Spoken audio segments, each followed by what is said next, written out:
y tan complejo, donde hay tantos conflictos y donde la niñez, la adolescencia y la juventud pues enfrentan desafíos como nunca antes. Entonces, una vez más, le doy las gracias por la amabilidad que han tenido en conectarse y separar un poquito de tiempo para compartir un poco de vivencias y experiencias que he podido acumular a lo largo de mi desempeño como docente investigador.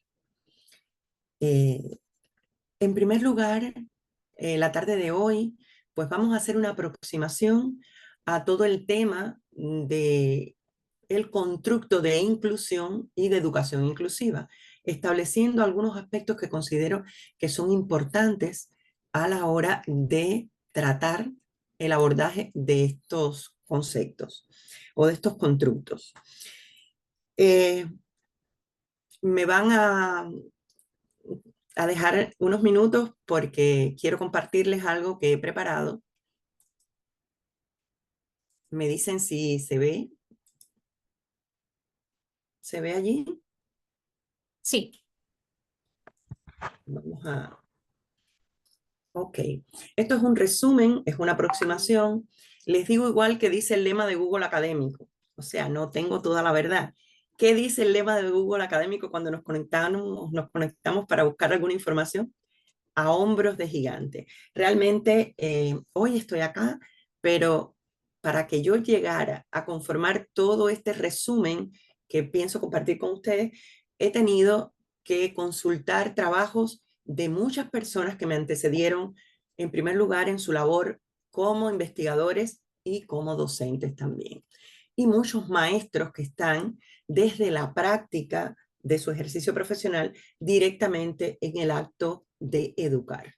Sabemos que la educación es más que el acto, lleva todo lo que es referente hacemos con relación a la divulgación de preceptos, modos de actuación desde el punto de vista social.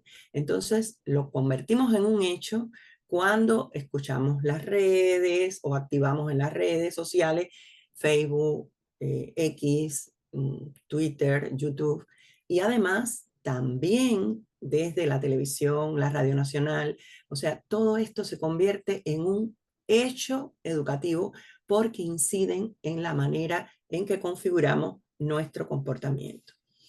Entonces, vamos a dar paso a lo que pretendemos el día de hoy. Más que todo es conversar, o sea, pasar un rato en el que podamos conversar con relación a las discapacidades sensoriales. Como psicoterapeuta de base humanista y católica, quiero traer primeramente una reflexión para comenzar este debate. Ustedes saben que siempre es importante en todo cuestionamiento o todo debate que hacemos desde el discurso, establecer nuestro posicionamiento epistémico. Nosotros somos psicoterapeutas y como psicoterapeutas que trabajamos con el modelo DUA desde la educación inclusiva, pues compartimos todo lo que implica el hecho de la creencia en Dios.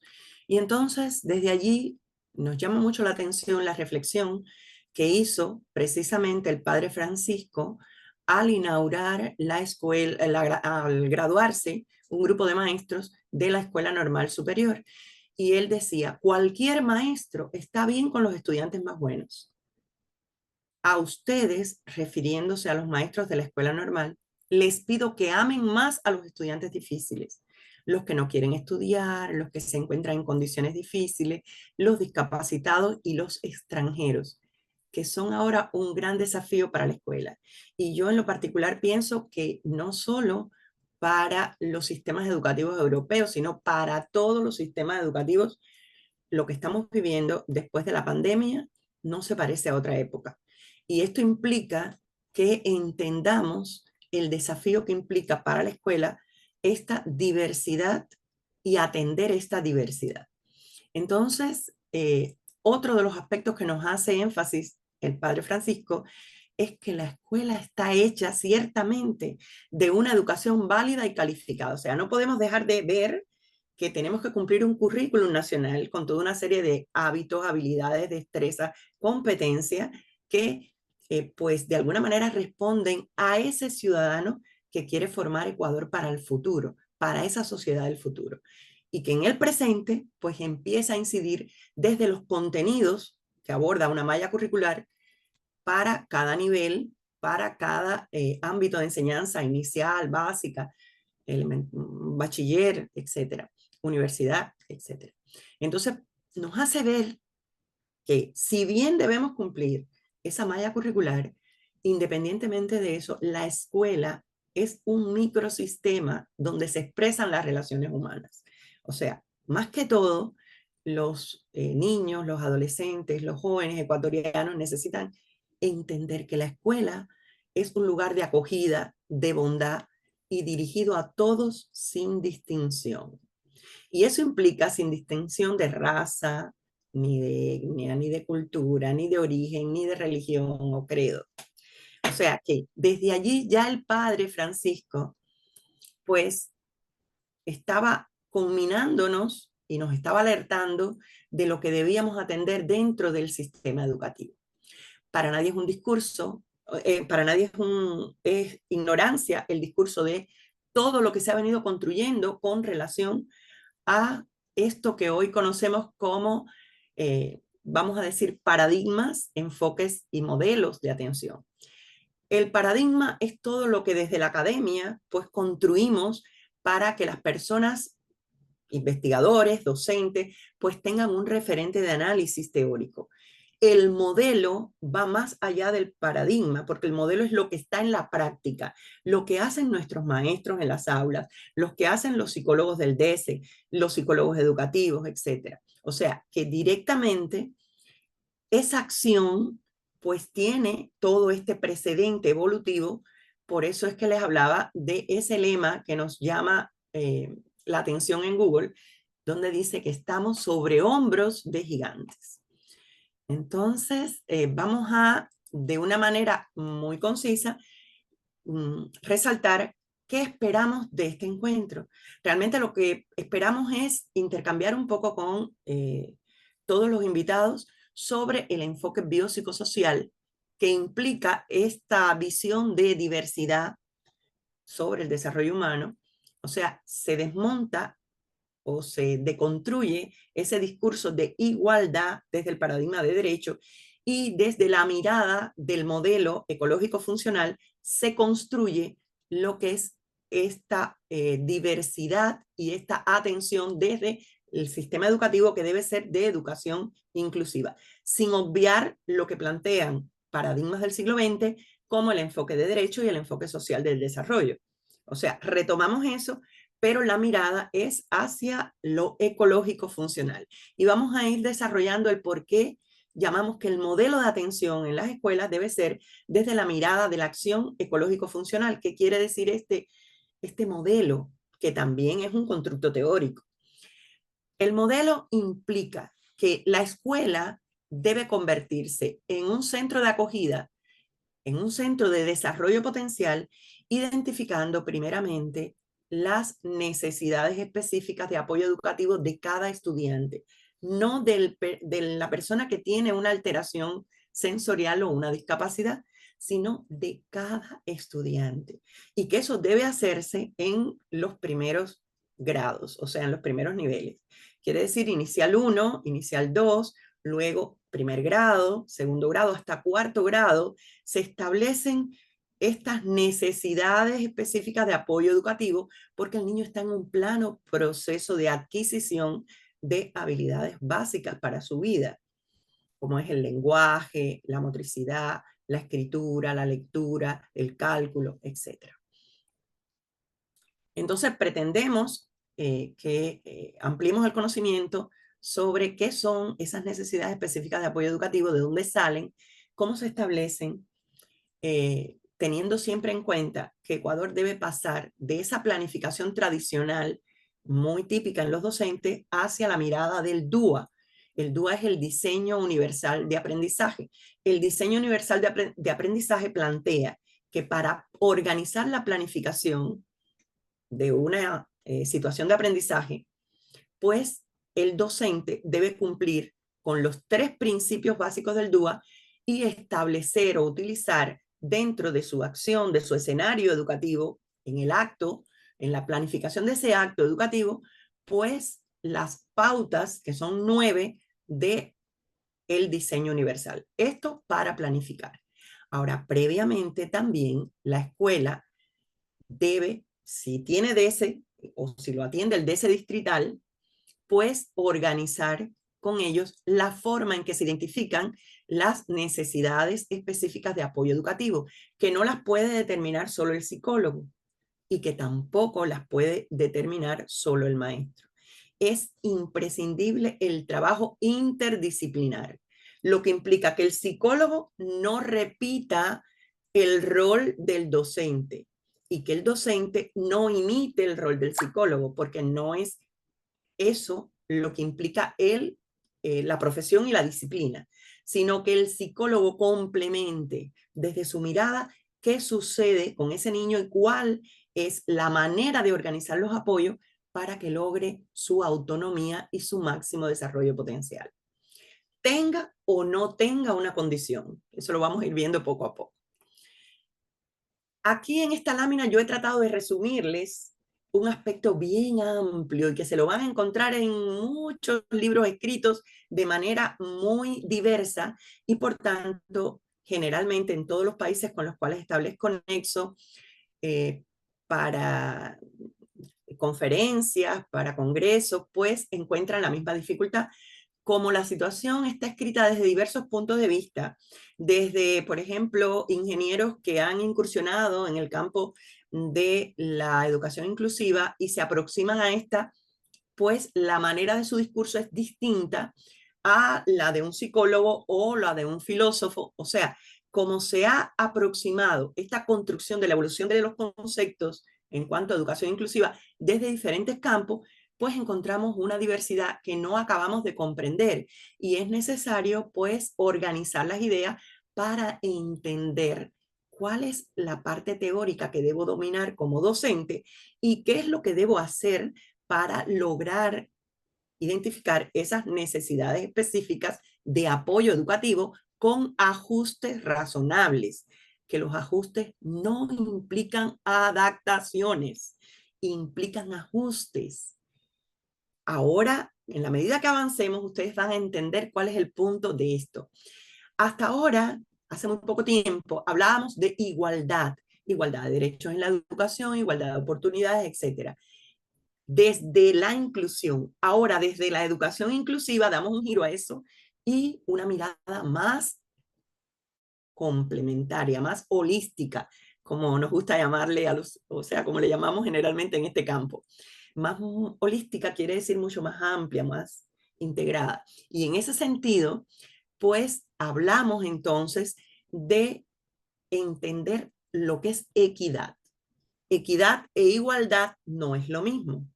O sea, en las escuelas, en nuestras aulas, es común que se trabaje igualdad, que se trabaje inclusión. Yo te admito, pero con un maestro sombra, yo te admito, pero tu mamá tiene o tu familia tiene que buscar la manera de buscarte una persona que te repase, una persona.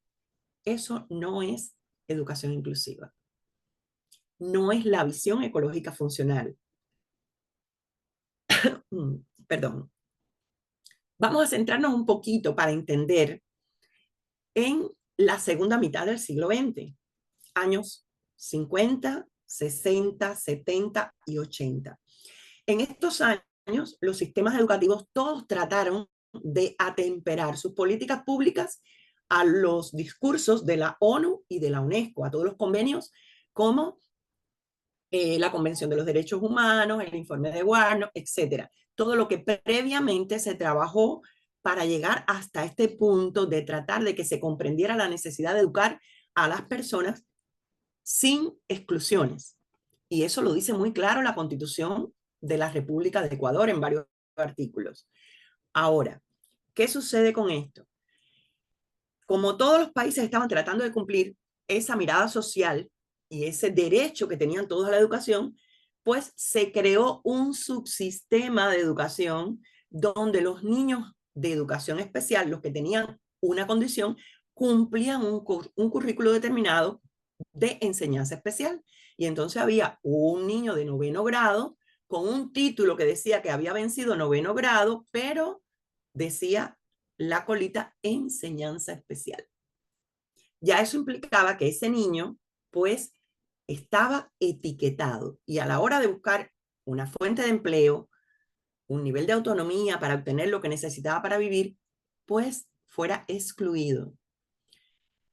¿Qué pasa? Al encontrar desde la práctica todas esas dificultades, pues empiezan los desafíos y desde España hay alguien icónico, que no sé si lo conozcan, que es Pablo Pineda. ¿Alguien en el grupo conoce la historia de Pablo Pineda? A ver, vamos a dialogar un poquito. ¿Alguien sabe quién es Pablo Pineda? En Pablo el, Pineda, en el chat ¿sí? contestan que sí. ¿Sí? Ah, bueno. Luis David Arias. Ok, ¿qué hubiera sido de Pablo Pineda si hubiera nacido en uno de nuestros países latinoamericanos?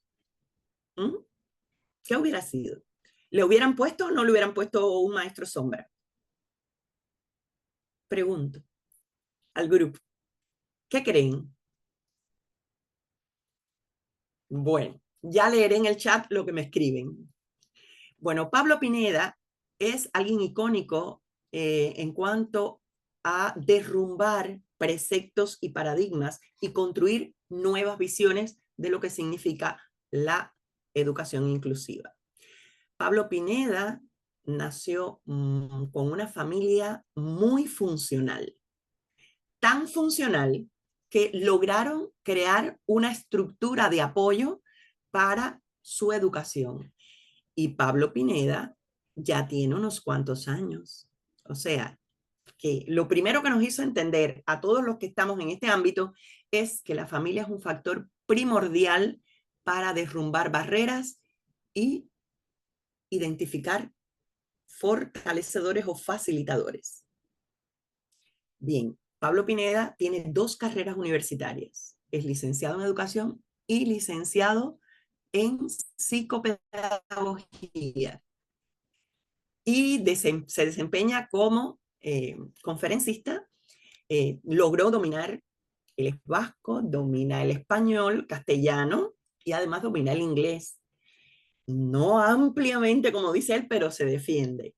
O sea que logró lo que muchas personas normotípicas, desde este constructo psicológico también, pues pueden lograr con un nivel de estructura de apoyo. Entonces, hacia esa dirección es que vamos a abordar todo esto. Quiero hacer énfasis en este siglo XXI y en lo último que está manejándose con relación a la especialidad. O sea, ya la especialidad se ha bifurcado en 2 caminos. Los neuropsicólogos hablan de inclusión, de educación inclusiva, desde el punto de vista biológico, clínico, desde el síndrome, síntoma, patología. Los psicopedagogos, que es otra bifurcación de mi carrera, que inicialmente era defectología, que se llamaba, por supuesto, un nombre bastante, con bastante etiqueta excluyente, pero fue como desde el modelo se construyó para formar especialistas que pues se desarrollaran en todo este campo.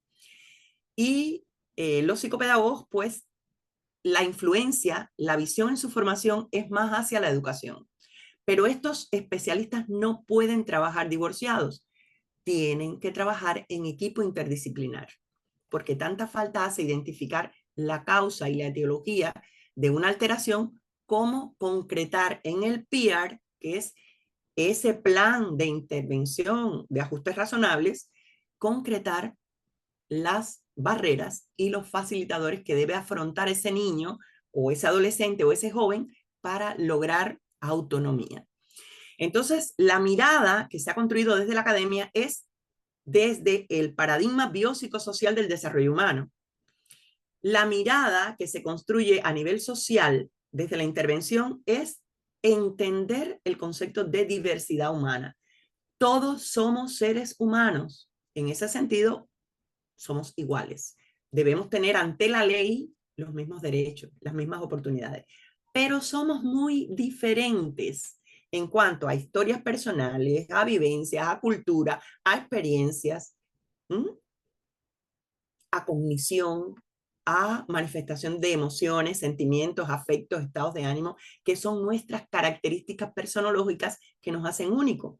Entonces, precisamente teniendo en cuenta esto, se construye esta mirada de diversidad y, por supuesto, se enfoca en modelos de atención que tienen que ver en nuestro siglo, presente en los sistemas educativos, el de inclusión educativa, o sea, la escuela te acepta, pero la escuela no se responsabiliza con tu aprendizaje. La maestra enseña, trata de buscar una maestra sombra o un determinado personal que te ayude o que ayude al niño o que le haga adaptaciones, pero esa mirada, ese modelo de acción sigue siendo excluyente.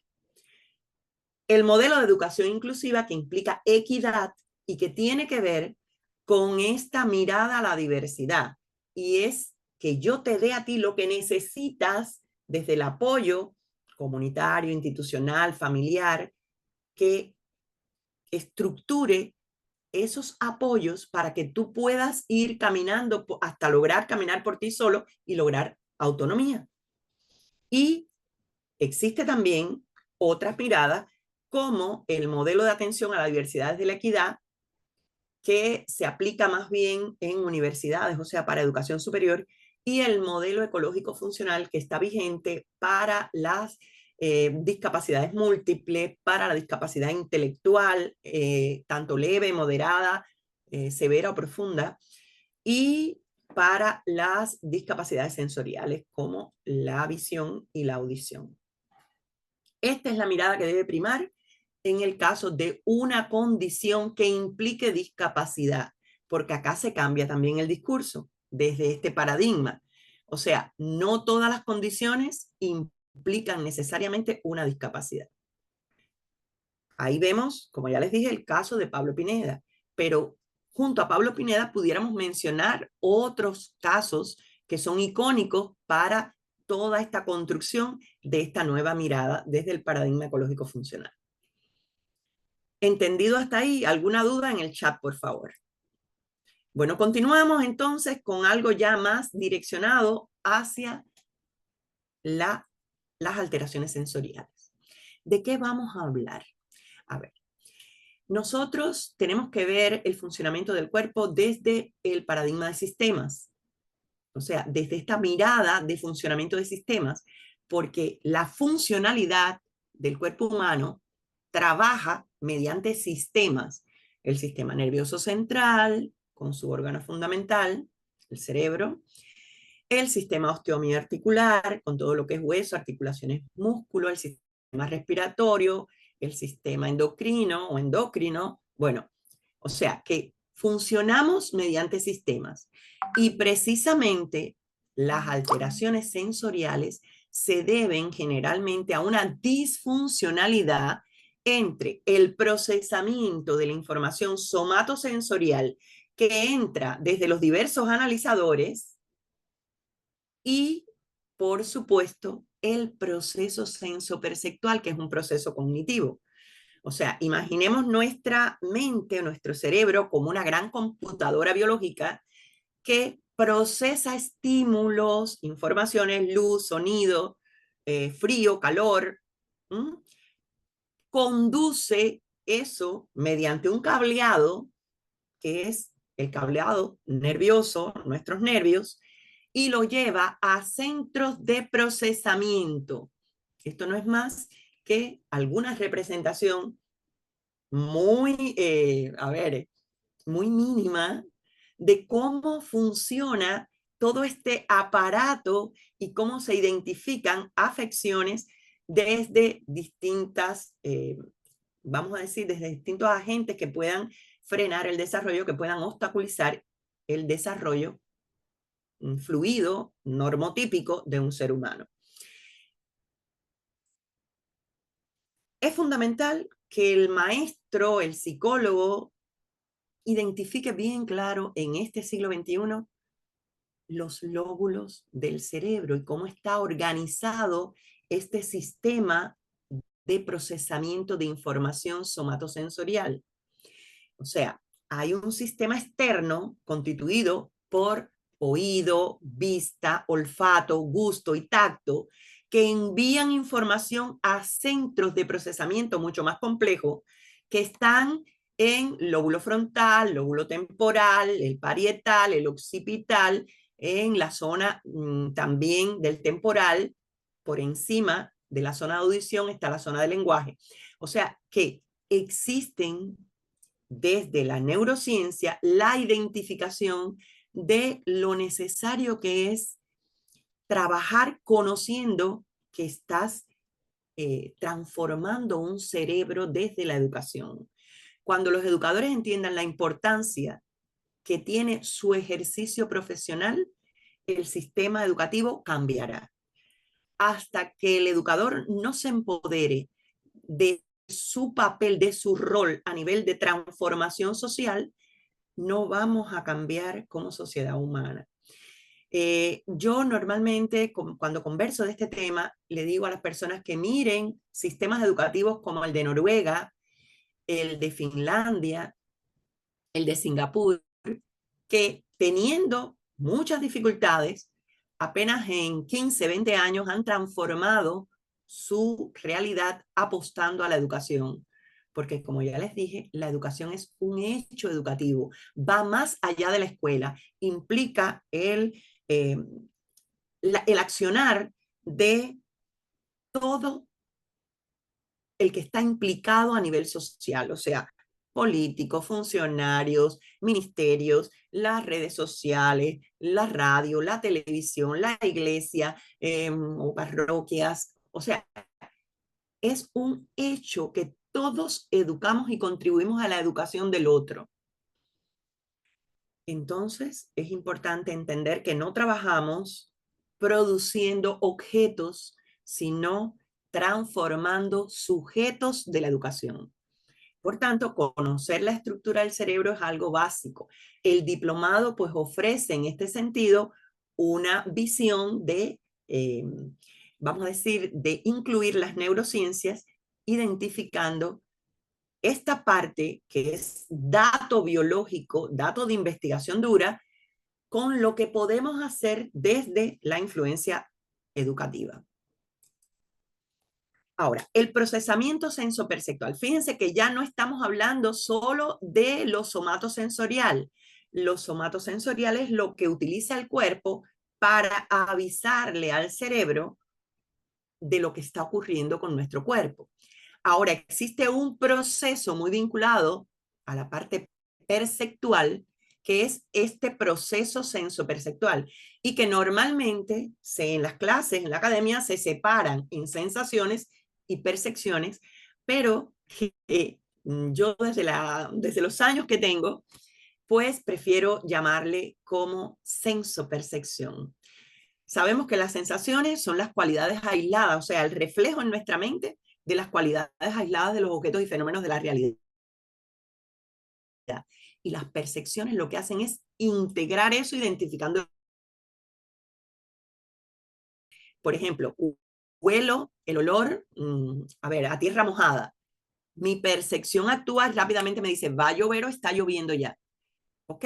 Ese proceso que me permite identificar el fenómeno u objeto de la realidad, yo le llamo senso perceptual porque incluye la sensación, que es el estímulo, con la percepción, que es el proceso cognitivo. Esto es algo complejo, pero que hay que entenderlo para poder entonces establecer la exploración del sistema de procesamiento sensoperceptual o del sistema sensorial. La tarea de este sistema, de este proceso cognitivo y de este sistema es generalmente analítico-sintética. Analiza el estímulo, identifica la fuente, si es la piel, si es un olor, el olfato, si es gusto, las papilas gustativas, si es sonido, el sistema auditivo, etc.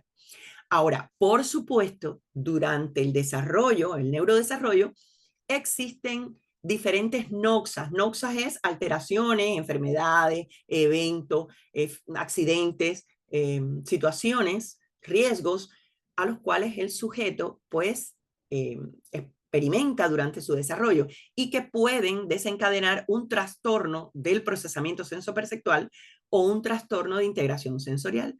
Ahora, ¿cómo lo vemos? A menudo todo esto está como sintomatología de una condición o de una discapacidad. Entonces, también tenemos que tener en cuenta que existen procesadores internos de información y estos tienen que ver con las sensaciones interoceptivas y las propioceptivas. O sea que el sistema como tal, somatosensorial, se compone de sensaciones interoceptivas, que son las que vienen de nuestro cuerpo y nos permiten decir, tengo un hambre, o ya tengo mucha sed, voy a tomar agua, o me siento mal en este lugar, o hay una vibra que no me gusta. ¿Se dan cuenta? Esto es sentido visceral. Y también es la sensación de dolor, que está ligado a saber cuando me duele bajo vientre o cuando tengo dolor en la columna, identificar el lugar de donde viene esa incomodidad. Todo esto tiene que ver con sensaciones interoceptivas que también tienen su centro de procesamiento en tallo cerebral y en los pares craneales conectados a nuestra columna vertebral. Ahora, en las propioceptivas están más vinculados al aparato locomotor y eso tiene que ver con el movimiento de los brazos, el movimiento del cuerpo en el espacio al caminar, la longitud del paso, los receptores de los músculos, de las articulaciones, el equilibrio estático, o sea, el equilibrio, por ejemplo, cuando le decimos a un niño, a ver, párate en un solo piecito, en el pie derecho, ahora en el pie izquierdo. Ese juego que aparentemente ellos hacen a veces sin que uno siquiera esté consciente de esto, pues es importantísimo, igual que las pelotas de equilibrio, los movimientos de balanceo, todo esto estimulan el equilibrio estático y al caminar o al realizar movimiento en una viga o por una línea en el piso, pues estimulan el equilibrio dinámico. El equilibrio dinámico tiene que ver con el equilibrio al caminar y el equilibrio estático cuando estamos parados en algún lugar que puede ser una superficie más estrecha o una línea, los dos piecitos en la misma línea, o sea, esos juegos que en educación inicial son muy comunes y que las educadoras lo hacen magistralmente para estimular este sistema propioceptivo. Ahora, ¿cómo se relaciona este proceso sensoperceptual con el sistema somatosensorial? Bueno, en primer lugar nos permiten distinguir diferentes sensaciones corporales, localizar el lugar de donde vienen esas sensaciones, interpretar estas sensaciones y responder a ellas. Ahora, el proceso, aquí yo se los estoy poniendo resumido, pero todo eso es más complejo que lo que estamos diciendo teóricamente. O sea, hay una recepción de estímulo que puede ser luz, sonido, frío, calor, etcétera. Hay una percepción donde actúa el proceso cognitivo. Hay la transmisión de las señales que cuando van hasta el centro de procesamiento se transmiten por vía aferente y cuando se recibe una respuesta es por vía de eferentación o eferente, es donde recibimos la respuesta y por donde el cerebro pues nos dice qué es lo que debemos hacer. Si va a llover, hay tormenta y hay tierra mojada cerca, tengo que buscar refugio, ¿verdad? Entonces, de eso se trata precisamente. Ahora, cuando hay alteraciones en este sistema de procesamiento, todo esto empieza a ser disfuncional. Aquí en esta lámina lo que trato es de resumirle todo lo que hemos venido hablando. Entonces, ustedes allí, si después se le hace llegar la presentación, yo la tengo pública en YouTube también. Entonces, buscan por mi nombre y les va a aparecer la presentación. Aquí les he resumido todo lo que es el sistema sensorial o somatosensorial, desde lo propioceptivo, lo interoceptivo y lo exteroceptivo, y los analizadores que entran en lo exteroceptivo. Heteroceptivo, disculpe. O sea, lo externo es los órganos de los sentidos que tenemos. No me voy a detener mucho en esto. Ahora, ¿cómo se manifiestan las alteraciones sensoriales? Bueno, hay dos formas, o con hipersensibilidad a los estímulos o hiposensibilidad. Y esto lo observamos en nuestras aulas, en la vida cotidiana diaria.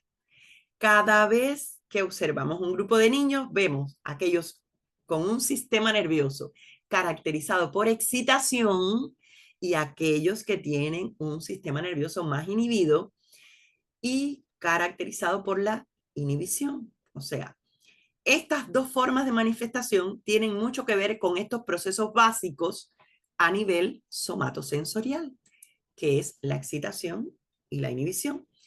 Cuando hay hipersensibilidad, ¿qué sucede? Hay molestia o dolor ante estímulos que otras personas toleran bien. ¿Cuáles estímulos? Ruidos fuertes, las etiquetas, la manera, la tela en que está pues elaborada nuestra ropa, o sea, la textura, los olores fuertes, etc. La evitación de ciertos lugares o situaciones. Por ejemplo, si yo sé que me pone tenso estar en una fiesta de cumpleaños, trato de no asistir o decir que me siento mal o poner un pretexto, o a veces también rechazo el hecho de estar en la escuela por el grupo social y prefiero estar solo, entonces empiezo a desarrollar determinada sintomatología que tiene que ver con el rechazo a esa interacción social. Dificultades para concentrarse en presencia de estímulos distractores. Nosotros tenemos una capacidad, cuando nos interesa lo que se está hablando, lo que se está trabajando, nosotros bloqueamos el resto de estímulos y nos concentramos direccionalmente en lo que queremos. Bueno, los niños con estas alteraciones sensoriales van a tener mucha dificultad en eso. No pueden bloquear los estímulos y escuchan todo de manera muy disfuncional. O ven los objetos que nadie se detiene a ver, por ejemplo, una arañita tejiendo la telaraña en la esquinita de la mesa. Para ellos, eso es muy fácil de identificar. Lo que para otros niños ni se detienen a mirar, ellos lo observan y lo distinguen. Y eso los lleva a desconcentrarse de la acción fundamental, que puede ser un ejercicio que esté explicando el maestro o cualquier situación dada. Por otra parte, los que manifiestan hiposensibilidad en el sistema somatosensorial presentan búsqueda activa de estímulos sensoriales. Son esos niños que siempre están o tocando al otro, o moviéndose, o moviendo objetos, o tocando, o se muerden las uñas repetidamente, mueven los objetos, muerden los lapiceros, mastican los lápices, etc. Se muerden los borradores, etc. O sea, toda esta sintomatología nosotros la vemos muy a menudo en nuestras aulas. Entonces tenemos que tener alguna noción de cómo identificar signos de alerta. Estos no son más que signos de alerta para que con el DESE usted pues colabore y comience a estudiarse a estos niños.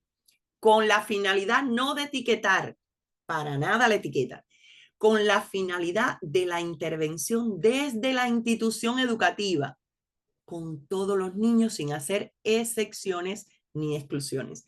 Lo que voy a hacer no es con el niño que tiene la dificultad, porque yo no estoy en terapia, no estoy haciendo consulta particular, no estoy en una fundación, estoy en una institución educativa. Por tanto, lo que planifique desde el DUA es para el beneficio de todos los niños que están en el grupo, no solo del que tiene la alteración sensorial. Por tanto, es realmente equitativo, porque todos se van a apropiar de lo que necesitan. Porque si estoy planificando desde el DUA, tengo múltiples formas de representación de cualquier fenómeno, objeto o contenido que quiera trabajar, múltiples formas de acción y participación y múltiples formas de representarlo. Por un dibujo, por plastilina, por una canción, y como docente, si yo no establezco normativas rígidas, si tengo esta flexibilidad que me da el DUA en la planificación, pues me permite trabajar con equidad. Yo sé que esto va a costar trabajo entenderse, o sea, no piensen que estoy fuera de la cotidianidad, estoy muy ligada a la cotidianidad del aula, visito muchas escuelas y tengo contacto directo con fundaciones, además de mis estudiantes que están haciendo la práctica en psicología en los DES. Bueno, entonces, como vemos, los síntomas de hiposensibilidad son las dificultades para percibir estímulos por ejemplo, niños que no tienen sensibilidad al dolor, usted ve que se golpean, se sacuden y siguen caminando como si nada. Eso lo vemos también muy a menudo en niños con síndrome de espectro autista, junto al hecho de que no logran distinguir de dónde viene el dolor, en qué parte de su cuerpo. Saben que se sienten mal, pero no logran identificar qué es lo que les duele. Es también muy común. También falta de conciencia del propio cuerpo, de los límites en espacio, en lugar, en plano y reconocimiento de las partes del cuerpo en sí mismo, en otro y en el plano. Eso también tiene que ver con estas alteraciones sensoriales. Bueno, relación con otras condiciones, ya les he ido adelantando esta lámina, o sea, los síntomas de alteraciones sensoriales se pueden manifestar en cualquier condición, en trastorno del espectro autista, en trastornos por déficit de atención, en discapacidad intelectual, pero en niños que no tienen diagnóstico y que presentan esta sintomatología. ¿Qué es lo que hay que identificar entonces en ellos? Bueno, hay que ver con la mamá o con la familia etiología de esta alteración, o sea, desde cuándo él presenta ese nerviosismo, que se muerde las uñas, que mueve los pies, que constantemente está mordiendo el borrador del lápiz, no sé. Entonces, esto tiene que ver con identificar si fue prenatal, o sea, ya antes del nacimiento la mamá tuvo problemas, el niño se movía mucho, estaba muy inquieto, no la dejaba dormir. Ojo, alerta en la entrevista y anoto eso como maestro y como psicólogo. Si coinciden, ya tengo un referente para trabajar entonces en barreras. Identificar la etiología, si es prenatal, si es perinatal, en el momento del parto, un parto complicado, distóxico, o sea, con mucho trabajo, hubo que darle ayuda a la mamá, hubo que aplicar forceps, ayuda mecánica, la madre se complicó, tuvo eclampsia, o sea, identificar bien en la entrevista, porque estamos trabajando con cerebros humanos. Por tanto, es importantísimo que el maestro logre entrevistar junto al psicólogo o que el psicólogo se comunique con el docente para en interacción conversar sobre sus niños, sobre todos sus niños, porque todos siempre a lo largo de nuestra vida pues tenemos determinadas experiencias que pueden ser traumáticas, pueden desencadenar una enfermedad, un trastorno, una condición, etc. Y eso es bueno entenderlo. Entonces, hay que identificar si también hubo traumatismo craneoencefálico por una mala aplicación de una maniobra médica, si, por ejemplo, en este caso, cuando a los niños se les fractura, por ejemplo, la clavícula porque ha sido muy difícil el parto y en el canal del parto se aplicó una ayuda mecánica y como los huesitos son tan débiles, pues hubo una fractura y eso pues le llevó a una parálisis braquial. Hay miles de casos, miles de causas con multifactores que pueden incidir en estas alteraciones somatosensoriales y sensoperceptuales. También enfermedades neurológicas, por ejemplo, si al niño le dio una meningo, si tenía constantes gripes y en varias ocasiones se le aplicó canamicina. Todos sabemos que la canamicina es un medicamento altamente tóxico y que puede desarrollar pérdida auditiva de diferentes grados, incluso causa hipoacusia. O sea, es importante entender y preguntar lo más que podamos para identificar en qué momento fue que se identifica la causa que provoca la alteración somatosensorial, porque tenemos que tener presente también los ciclos vitales. Y si hay, por ejemplo, trastornos de ansiedad en el niño, si lo han llevado al psicólogo, si hay presencia de enuresis, si ha recibido tratamiento. Bueno, todos esos datos son importantes a la hora de identificar todas estas condiciones. Aquí les resumo algunas de las alteraciones más frecuentes, pero lo van a ver en el diplomado. No me voy a detener en ellas. Discapacidad sensorial, Pues allí tenemos que se refiere directamente a la pérdida o limitación en el procesamiento de la información sensorial. Esta es una definición de la UNESCO. O sea, todo lo que se capta a través de la vista, el oído, el gusto, el olfato, el tacto y las sensaciones, pues pueden desarrollar determinada discapacidad o nivel de discapacidad. Ustedes saben que la discapacidad se diagnostica ahora por la CIF. La CIF es la Clasificación Internacional de Funcionalidad.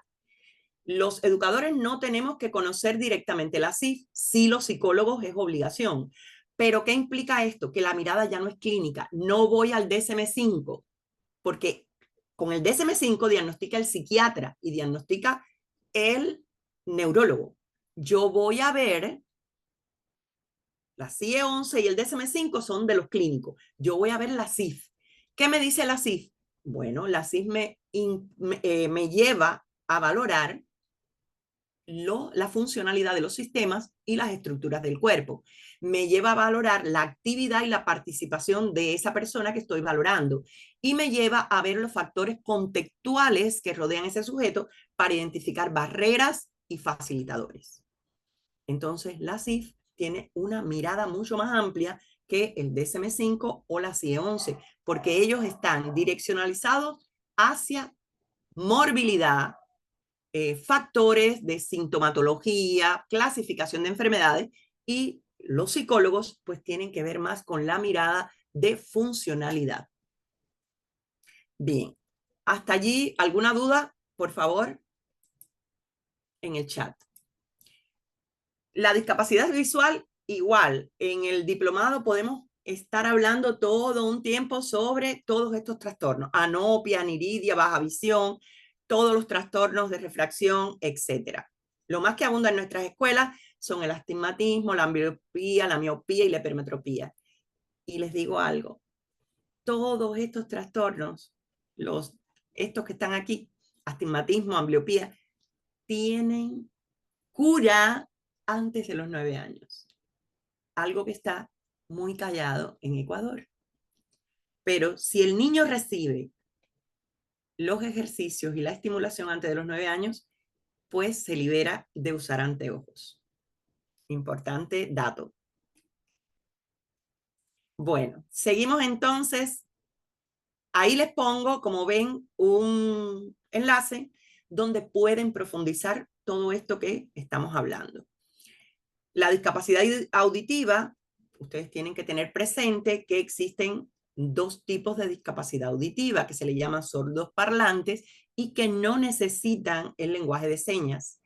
Y los sordos signantes que sí no tienen lectura labiofacial y sí necesitan el lenguaje de señas. Aquí les hablo de sordera total, que es cofosia o anacusia, como se le denomina, y de alguna sintomatología que tiene que ver con otras, vamos a decir, otras alteraciones y también con trastornos del neurodesarrollo, como la fonofobia, la misofonía y la hiperacusia. Ya les digo, aquí pueden googlear un poquito y profundizar en la discapacidad auditiva. Ahora, las menos conocidas, esas son las más conocidas. Las menos conocidas, la olfativa y la gustativa. O sea, cuando los niños padecen frecuentemente de gripes o de catarros reincidentes, de enfermedades respiratorias agudas, pues pueden presentar alteraciones del olfato. Generalmente lo que ocurre es disosmia, que es la disminución para detectar olores. Y en el caso del gusto, la digeusia, que es el cambio o alteración en la percepción de los sabores. O sea, al alterarse las papilas gustativas, hay una disfuncionalidad en el proceso perceptual y no identifican el sabor. Son niños que tragan incluso la comida, pero no se detienen a masticar, a saborear. Entonces, esos casos también, pues, son interesantes y es una sintomatología que también ocurrió cuando la pandemia. La gente perdía el olfato y perdía el gusto. Aquí tienen otro enlace donde podemos profundizar en todo lo que estamos hablando. Ahora, ¿qué impacto tiene esto en la vida de los niños, los adolescentes y los jóvenes? Primero, que hay una interferencia en las relaciones sociales. Segundo, hay interferencia en el aprendizaje. Tercero, hay interferencia en la autonomía, porque los padres tienden a sobreproteger. Y también se afecta el bienestar emocional. Ahora, ¿cómo evaluamos esto desde la educación? Por supuesto, en equipo interdisciplinar, en interacción con los psicólogos. Los psicólogos no deben evaluar sin contar previamente, discúlpenme, me fui aquí, sin contar previamente con el criterio de los docentes. ¿Qué dice aquí? ¿Cómo evaluar esto? Bueno, lo primero que tiene que tener el maestro claro para identificar esas particularidades de funcionalidad en un niño es cómo responde a la modulación sensorial, o sea, al cambio de un estímulo con otro. Cómo responde cuando estamos jugando en una dinámica y cuando se acaba el juego y le decimos, bueno, vamos a estar quietecitos, sentaditos en su silla. ¿Cómo responde él ante eso? Esa modulación sensorial es importante que el maestro tenga observaciones en su libretita y anote. Hoy no pude calmarlo. Luego que salimos a jugar, no hubo manera de tranquilizarlos después del receso. O sea, no sé, ese tipo de observación. Ahora, ¿qué otra cosa podemos utilizar? La discriminación sensorial. O sea, dinámicas y juegos donde el niño tenga que identificar olores, sabores, sonidos, sin el auxilio de la vista. O sea, le pongo un antifaz que le tape los ojitos y pues pruebo en una dinámica a soltar diferentes objetos y que él pueda identificar y discriminar por el sonido qué es lo que se cayó. Esto es importante porque en educación inicial, aquí he visto cómo las educadoras trabajan pues la discriminación, no así en educación básica, que se pierde un poco dentro de esa malla curricular a nivel nacional, pero que sí es un objetivo. Acá, cómo integra los distintos estímulos para identificar o percibir un objeto. Por ejemplo, si yo le dejo caer un limón, se lo dejo oler y después le digo qué cosa es, él debe identificar que es un limón, que es un pomelo, que es una banana. ¿Me entienden por dónde vamos? Desde el punto de vista de dinámicas experimentales en clases. La praxis es todo lo que tiene que ver con el movimiento, todo lo que tiene que ver con coordinación, lateralidad, equilibrio, relaciones espaciales, arriba, abajo, a un lado, al otro, izquierda, derecha, norte, sur, este, oeste, todo lo que tiene que ver con movimiento, con direcciones. Y el impacto que esto tiene en la vida diaria. Y ahí ya voy identificando el rol de la familia, cómo es las relaciones con la institución, qué papel desempeña él en las interacciones con sus coetáneos, con los compañeritos del aula. Y desde allí ya voy viendo estos impactos, porque constituyen barreras que puedo establecer a través de la planificación del PIAR, pues identificar la barrera y identificar el facilitador, el cómo voy a trabajar esto. Opciones desde la psicoeducación, intervenciones de las diferentes especialidades, desde el P, o sea, desde el proceso de enseñanza-aprendizaje, desde el DUA, identificando las barreras y facilitadores con el PIAR, o sea, ese plan individual de ajustes razonables, con ajustes al entorno, estableciendo claramente cuáles son esos ajustes que vamos a hacer con el grupo de niños, no con el niño que está en desarrollo, independientemente de su condición. Con la evaluación del sistema de funcionamiento somatosensorial y sensoperceptual, identificando cualquier alteración sensorial y estudiando el impacto en la familia, en sus interrelaciones con la institución y a nivel comunitario, identificando el apoyo social que recibe ese niño. Bueno, ya aquí estoy ya finalizando las manifestaciones en las alteraciones en el proceso sensoperceptual, pues ya de alguna manera u otra me he referido a ellas anteriormente. eh, sonido fuerte, luces brillantes, etiquetas en la ropa, texturas en la ropa, alimentos que rechazan, y que el maestro tiene que estar muy observando la interacción del niño con los otros, con él y consigo mismo. O sea, esto es importantísimo.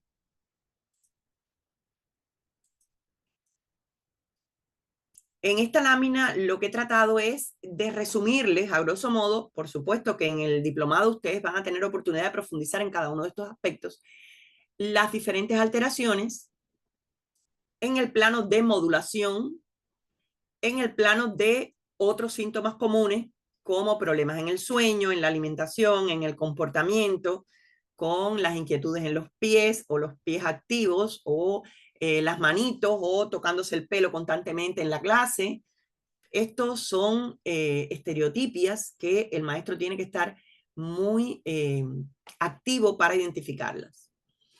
Objetivos de la evaluación sensorial: identificar necesidades específicas de apoyo psicoeducativo, establecer diagnóstico preciso, diseñar el plan de intervención psicoeducativa, DUA-PEER, junto al DC o al psicólogo de la escuela, y monitorear todo este progreso en la adquisición de la habilidad, la destreza, la capacidad o la competencia que queremos desarrollar en el niño. Factores que tienen que ustedes tener en cuenta siempre: la edad del individuo, el nivel de desarrollo, y ahí tiene que ver las habilidades cognitivas y lingüísticas, ustedes saben, edad mental, edad cronológica, y la cultura y el contexto socioeconómico en el que se desarrolla el sujeto de la educación. Desafíos que tenemos, muchísimos. Primero, y esto es importante, la subjetividad de la experiencia. ¿Por qué? Porque cada sujeto experimenta lo somatosensorial de forma distinta. No existe una manera única. Todo esto que yo les he resumido son aproximaciones. Lo que dificulta el dato, la cuantificación, o sea, lo cuantitativo a la hora de objetivar las investigaciones con relación a las alteraciones sensoriales, porque depende de lo que siente el sujeto. La comorbilidad con otros trastornos es un desafío. O sea, hasta ahora, como alteración pura, no la hemos visto. La hemos visto combinada o en comorbilidad con otras alteraciones y condiciones. La falta de consenso en los profesionales a la hora de definir, de clasificar, etcétera. La variabilidad de los síntomas en su presentación, o sea, varía mucho de persona a persona, de sujeto a sujeto, de niño. Los factores contextuales, los sistemas de apoyo, cuando el niño ha asistido a estimulación, cuando tiene una familia funcional que se preocupa realmente por su bienestar y su salud mental, importantísimo. Las faltas de herramientas estandarizadas, por ejemplo, en Ecuador no hay datos con relación a esto. El dato es nulo, no hay investigaciones en la academia en ninguna de las universidades. Según el monitoreo que hicimos y la búsqueda que hicimos desde nuestra función como docentes e investigadores, y dificultad para comunicar las experiencias sensoriales. O sea, a la hora de uno decirle al niño, bueno, ¿y qué sientes? Si es un hormigueo, si es un cosquilleo, él no sabe identificar. Un adulto te sabe decir, no, yo tengo un cosquilleo en la pierna derecha, y ya uno puede orientarse hacia dónde está el problema nervioso o el problema circulatorio o el cableado con deficiencia. Pero en un niño esto no se logra, es muy difícil. Entonces estos son los desafíos que tenemos en cuanto a evaluación sensorial, y son posibles líneas de investigación para todos los que estén interesados en maestrías, en doctorados, etc.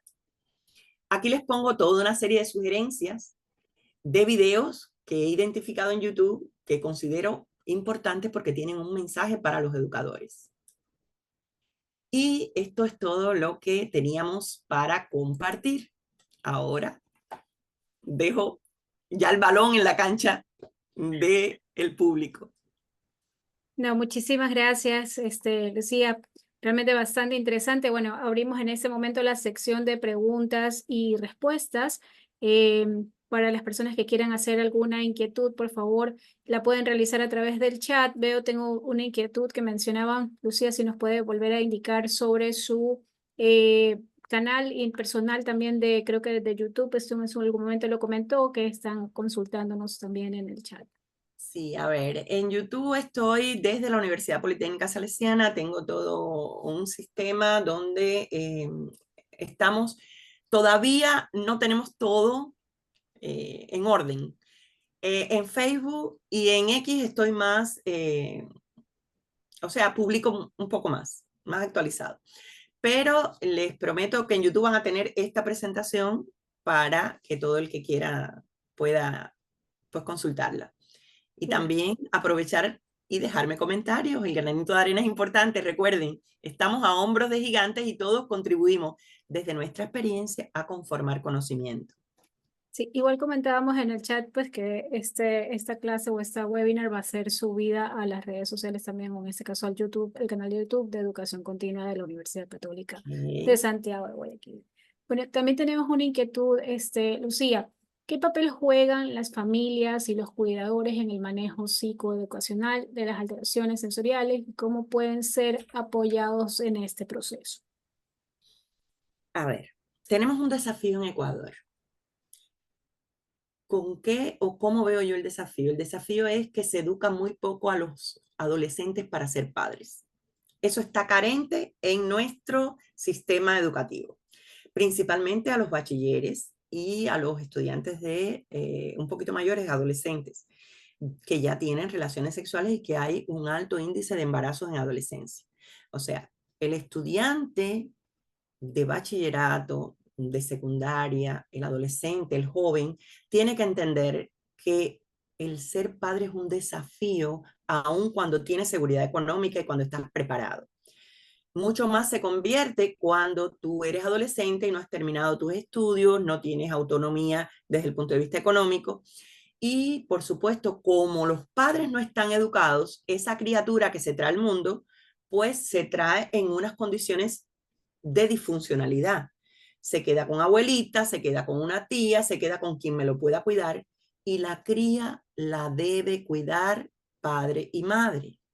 Por determinadas causas, determinados eventos, muchas veces desagradables, ¿no? La muerte de la madre o la muerte del padre, la desaparición física, pues es algo doloroso, pero puede una figura sustituta, pues en esa situación, dar alguna contención y asumir la responsabilidad que implica el hecho del desarrollo, principalmente de 0 a 6 años, que es el periodo sensitivo del desarrollo humano. Es como cuando usted lleva una computadora para la casa nuevecita. Usted no le da la computadora a cualquiera para que se le instale, ¿verdad? Le instale los software. ¿A quién busca? En esa dirección, si usted busca un buen especialista que le instale los software para que el Windows no le dé tanda, el Excel, poder trabajar bien con ella, bueno, a un niño la responsabilidad es el doble, porque es un cerebro que usted le está poniendo vamos a decir, los programas con que ese niño va a funcionar una vez que vaya desarrollándose y que vaya interactuando con otros en la escuela, en la secundaria.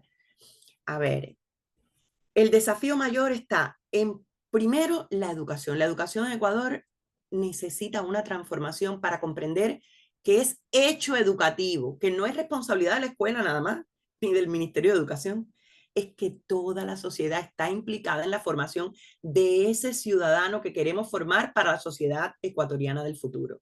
Un ciudadano ético, un ciudadano participativo, un ciudadano con pensamiento crítico que sepa tomar posición cuando alguien le viene y le dice algo bonito en el oído, pero tú sabes que eso no es lo correcto. Y me estoy refiriendo a todo lo que se ha movido. Por ejemplo, fuimos partícipe de la inauguración de los Juegos Olímpicos en Francia. Sobre eso hay toda una serie de comentarios con el movimiento WOP. No sé si en el grupo hay alguien que sepa lo que es el movimiento WOP. Sí creo que debe haber, porque todos los jóvenes generalmente siguen mucho este movimiento filosófico que viene a derrumbar toda una serie de preceptos culturales, idiosincrásicos que se han ido construyendo durante todo el siglo XX y la primera parte de este siglo XXI, y pues son defensores de que todo es válido, cualquier cosa, porque es una sociedad, como la define Bauman, sociedad líquida. Eso implica que todo es posverdad, o sea, todo es construido desde redes, puede ser falso, pero yo te lo publico y te lo publico y te lo publico 10 veces hasta que tú te lo crees. Entonces, ante esta situación, el mayor desafío de la educación está en formar esa ciudadanía crítica, con valores éticos, con un comportamiento de acuerdo a lo que se quiere desde la identidad del ecuatoriano que se pretende formar, que por supuesto hay desafíos, porque esto es un país multiétnico y pluricultural. O Es, sea, la construcción es fuerte. ajá, dice, no tiene límites. Justamente otra inquietud, ¿cómo se puede evaluar la eficacia de las intervenciones psicoeducacionales en el contexto de las alteraciones sensoriales? A ver, usted tiene todo un sistema que incluso yo a los estudiantes les recomiendo mucho que lean el currículo nacional, porque el currículo nacional nos da una serie de habilidades, destrezas, capacidades, competencias por niveles. Si usted ve que el estudiante que usted tiene, yo prefiero la evaluación cualitativa para los estudiantes con discapacidad o con una condición. ¿Por qué lo cualitativo? Porque ya el PIAR me permite identificar barreras y facilitadores. O sea, ya yo lo estoy evaluando inicialmente. Tengo evaluación diagnóstica. ¿Cómo la hago? A través del PIAR. Tengo evaluación formativa. ¿Cómo la hago? En lo que él está recibiendo diariamente a través del aprendizaje de contenidos curriculares, ¿verdad? Y tengo la evaluación sumativa. Bueno, la evaluación sumativa, yo prefiero hacer una escala que diga logrado, o sea, está lograda la habilidad, está ya lograda la destreza, o en proceso, o no logrado. Y eso que se corresponda con una escala numérica. Pero esa es la construcción que yo sugiero a las personas que piden mi asesoría y le logro conformar ese tipo de evaluación. Pero no sé si todas las escuelas con esa diversidad de escuelas fiscales, escuelas fiscomisionales, escuelas particulares, pues se puede establecer algo así a nivel nacional. O sea, cada escuela pues establece su manera de cómo evaluar de acuerdo al contexto, a su realidad, a las características de sus estudiantes y a la forma en que ve la educación inclusiva. Ahora, yo sí les digo, para el estudiante de educación inclusiva es mucho más fácil, o sea, ese estudiante con una condición es mucho más fácil evaluarlo de esta manera. O sea, una evaluación diagnóstica donde se identifiquen barreras y facilitadores, una evaluación formativa donde yo vaya explicando si está lograda la habilidad o la destreza o no está lograda o aún hay que trabajarla, y una evaluación sumativa que sí sea el puntaje que se le da al niño para el grado, para que logre lo mínimo, porque no tengo que mirar hacia lo máximo, sino hacia los mínimos que él debe cumplir para esa competencia. Listo. No sé si exista alguna otra inquietud. Por aparte, dice, ¿qué trastornos considera que puede ocasionar el tema que se está acrecentando con respecto a la ludopatía en menores adolescentes debido a que los casinos online y juegos de azar, a los cuales pueden tener facilidad de acceso desde cualquier dispositivo? A ver, insisto también que esto tiene que ver mucho con la educación familiar, los controles y los valores que se tengan a nivel familiar. Si el niño está mucho tiempo solo en casa, por supuesto que va a entretenerse a través del juego. Y con las condiciones de inseguridad que tiene Ecuador, es preferible que esté en la casa a que esté en la calle. Eso lo entiendo. Pero lo que sí como padre, tengo que tener responsabilidad con la persona que estoy formando. Y más cuando hay tanto conocimiento a un clic, porque eso es lo que caracteriza a nuestra sociedad. Entonces, ¿qué es lo que debo hacer? Por ejemplo, si me desempeño como funcionario en el sistema educativo, en mis redes tiene que haber contenido educativo, porque yo debo, como funcionario del sistema de educación, trabajar en la divulgación de contenidos que ayuden a los padres a entender esto. Si soy psicólogo, pues activar mis redes, crear podcasts, páginas, blog, no sé, intervenir a nivel de dinámicas comunitarias para explicarle a los padres la necesidad de evitar y controlar el tiempo de juego con tareas como cuáles, aprender música, aprender un deporte o estar en un deporte. Y la sociedad también tiene que organizar su pronunciamiento en esa dirección.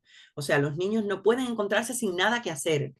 Tienen que establecer intereses en un club de lectura, en un club de matemática, en un club de robótica, no sé, vincularle el tiempo. ¿Para qué? Para que no estén con el celular o con la tablet o la computadora constantemente cuando sabemos lo que produce la tecnología al cerebro. Un estímulo directo y un placer inmediato. Y esto desarrolla, es una puerta para posteriores adicciones. Listo, Lucía. Bueno, en honor al tiempo, pues, vamos a ir cerrando un poco esta sesión. Como lo mencionaba, Lucía, bueno, nosotros como Universidad Católica estamos desarrollando, y justamente una de nuestras ponentes en esta actividad va a ser nuestra invitada del día de hoy. Vamos a desarrollar un diplomado de inclusión educativa promoviendo la diversidad con cultura inclusiva. Deseamos invitarlos a todos ustedes a formar parte de esta actividad, por lo cual les comento que el evento va a iniciar el 14 de septiembre. Es un diplomado con 120 horas académicas, completamente online, y vamos a brindarles como un beneficio especial a los participantes de este evento. Van a poder acceder a un descuento por inscribirse y obviamente por haber estado acompañándonos el día de hoy. El costo del programa es de $480 y los que han accedido a esta actividad van a tener un 15% de descuento, dejando el programa en $408. Justamente nos está acompañando también la asesora encargada de este evento, Liliana Hidalgo. Liliana va a poder compartirles igual información, mejor dicho, ya lo ha hecho en el chat para que puedan estar en contacto de ellas de forma directa a su teléfono o a través de inscribirse en las páginas. Justamente Lili les podrá asistir. Esa actividad realmente es sumamente interesante. Sabemos de que como docentes, muchos de los que nos están acompañando desarrollan esa actividad, requieren a veces para postulaciones o para cargos públicos el tema de obtener un puntaje, y ese diplomado les va a proveer esos valores y esos conocimientos y estos puntos que están requiriendo. Entonces será por un gusto para nosotros poder contar con todos ustedes en la participación de esta actividad y quedamos a las órdenes. Antes que nada, deseamos agradecer la participación a esta webinar a nuestra expositora Lucía Vega. Muchísimas gracias por acompañarnos, por compartir estos conocimientos, por justamente habernos quitado algunas inquietudes sobre este tema tan interesante que es la parte de la psicoeducación. Muchísimas gracias, Lucía, por acompañarnos. Gracias a los participantes también por haberse conectado a este evento. Muchas gracias a la Universidad Católica. Gracias a todos ustedes. Que tengan una excelente noche y como les decía, esta información o este video va a ser posteriormente subido al canal de YouTube de Educación Continua de la Universidad Católica. Lo subiremos también, lo postearemos en nuestras redes sociales y esperamos que lo puedan volver a revisar en el caso que tengan alguna inquietud. Excelente noche a todos. Gracias. Bueno, al fin, dentro de toda esta vorágine, ya vamos a seguir en esto, en estas actividades de conmemoración de la jornada de psicología. Hasta el sábado tenemos. Bueno, un placer. Gracias, Emanuel, por acompañarnos. Siempre está conectado con nosotros desde Argentina. Gracias. Un abrazo. Okay.